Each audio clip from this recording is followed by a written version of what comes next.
Hey everybody, it's Libby from Clawhammer Supply. Today I'm going to be showing you how to assemble our 10-gallon electric home brew system. Let's get started. Our brewing system is just as easy to assemble as it is to use. The assembly process you're about to see is the exact same for all of our brewing systems. The tools you'll need for assembly are a pair of scissors, a Phillips and flathead screwdriver, some pliers or adjustable wrench, and a knife to open the box. Included in this box is a brew kettle with lid, a digital brewing controller, a heating element adapter kit with power cord and heating element, a 1.5-inch tri-clamp and gasket, a stainless steel grain basket, a stainless steel hot basket, a pump, plate chiller, thermal well with cord grip, 3 stainless steel basket hooks, 15 feet of brewing hose, 2 stainless steel washers, a red gasket, 4 female NPT to male quick disconnect fittings, a 90-degree female NPT to male quick disconnect fitting, 1 male NPT to spray valve fitting, 1 male NPT to male quick disconnect fitting, 1 male NPT pickup tube, 5 hose barb to female quick disconnect fittings, 5 hose clamps, 2 mini ball valves, a garden hose adapter, a 6-inch spring clamp, and some thread tape. Starting with the heating element, you will first need to disassemble it by unscrewing the body, end cap, and cord grip. You will take the cord and slide it through the rounded side of the cord grip. Next, slightly screw the cord grip to the end cap. Then screw the end cap to the body. Before attaching the wires to the element adapter, you will need to remove the 3 screws. Green is your ground terminal, and that attaches to this spot here. Begin screwing in the wire, but before you totally tighten it, slide it back towards the plastic housing. It doesn't matter where you attach the black and white wires,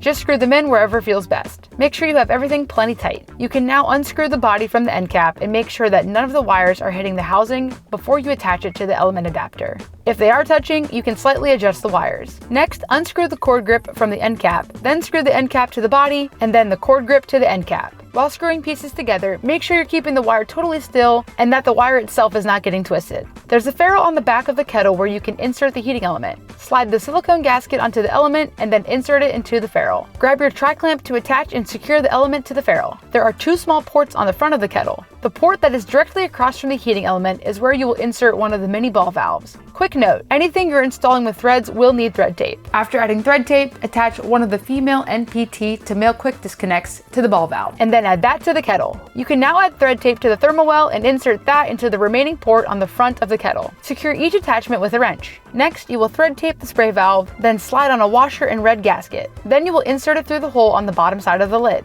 On the top of the lid, you will set the remaining washer around the exposed spray valve. Then screw on the 90-degree female NPT to male quick disconnect fitting. To finish assembling the kettle, you will thread tape and screw the male NPT pickup tube to the other side of the mini ball valve inside the kettle. For the plate chiller, you will thread tape and attach a female NPT to male quick disconnect to the wort in and out ports. Side note, we have included a hose adapter that attaches to the water in port on the plate chiller for when you are ready to attach a garden hose during your brew day. For the pump, you will thread tape and attach a female NPT to male quick disconnect to the remaining mini ball valve. Then you will attach the ball valve to the top port on the pump. You can then thread tape and attach a female NPT to male quick disconnect to the remaining port. Be sure to tighten the fittings with a wrench. We include 15 feet of brewing hose so that you have plenty to work with. We recommend setting up your ideal brew space first and then beginning the hoses. Once you have an idea of what your brew setup will look like, you can take the hose and measure out where they will attach from the kettle to pump and then from pump to the lid. Cut the hose at each reachable point. Then you can slide the hose clamps onto the hose and attach the hose barb to female quick disconnect fittings to the open end of the hose. Tighten with a flathead screwdriver. You will repeat this step for each hose end. The remaining short hose with a single fitting will be used to transfer wort from the chiller to the fermenter. Lastly, to set up your controller, you will need to plug in the heating element, pump, and temperature probe. Then you can slide the temperature probe into the thermal well. To do this, you will need to unscrew the cord grip and slide the probe through the rounded side. Then you can insert the probe to the thermal well and screw on the cord grip. We use a GFCI plug so that you can safely plug it into any outlet in your house. Congratulations! You've assembled your electric brewing system and are now ready to brew your favorite beer.